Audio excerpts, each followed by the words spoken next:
time of year and could count a good number of my ribs. Moving as nimbly and quietly as I could between the trees, I pushed a hand against my hollow and aching stomach. I knew the expression that would be on my two elder sisters' faces when I returned to our cottage, empty-handed yet again. After a few minutes of careful searching, I crouched in a cluster of snow-heavy brambles.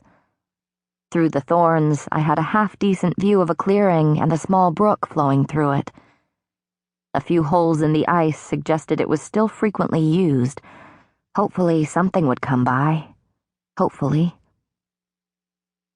I sighed through my nose, digging the tip of my bow into the ground, and leaned my forehead against the crude curve of wood. We wouldn't last another week without food. And too many families had already started begging for me to hope for handouts from the wealthier townsfolk. I'd witnessed firsthand exactly how far their charity went. I eased into a more comfortable position and calmed my breathing, straining to listen to the forest over the wind. The snow fell and fell, dancing and curling like sparkling spindrifts, the white fresh and clean against the brown and gray of the world. And despite myself, despite my numb limbs, I quieted that restless, vicious part of my mind to take in the snow-veiled woods.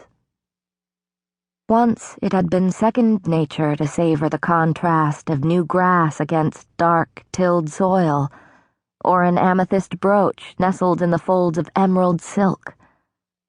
Once I dreamed and breathed and thought in color and light and shape.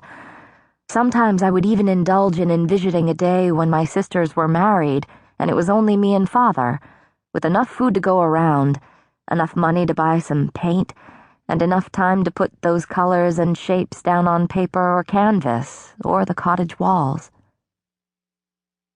Not likely to happen anytime soon, perhaps ever. So I was left with moments like this, admiring the glint of pale winter light on snow. I couldn't remember the last time I'd done it, bothered to notice anything lovely or interesting. Stolen hours in a decrepit barn with Isaac Hale didn't count. Those times were hungry and empty and sometimes cruel, but never lovely. The howling wind calmed into a soft sighing. The snow fell lazily now, in big fat clumps that gathered along every nook and bump of the trees. Mesmerizing, the lethal, gentle beauty of the snow. I'd soon have to return to the muddy, frozen roads of the village, to the cramped heat of our cottage. Some small, fragmented part of me recoiled at the thought. Bushes rustled across the clearing. Drawing my bow was a matter of instinct. I peered through the thorns, and my breath caught. Less than 30 paces away stood a small doe, not yet too scrawny from winter, but desperate enough to wrench bark from a tree in the clearing.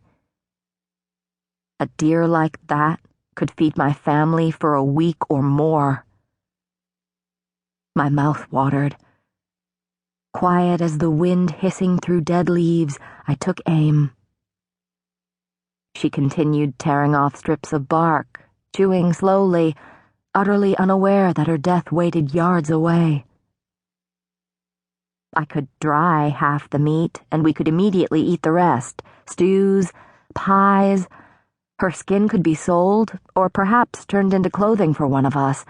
I needed new boots, but Elaine needed a new cloak.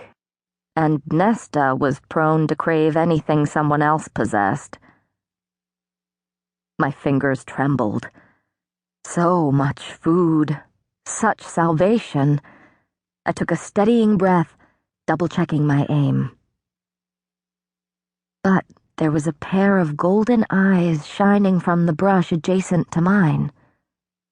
The forest went silent. The wind died. Even the snow paused.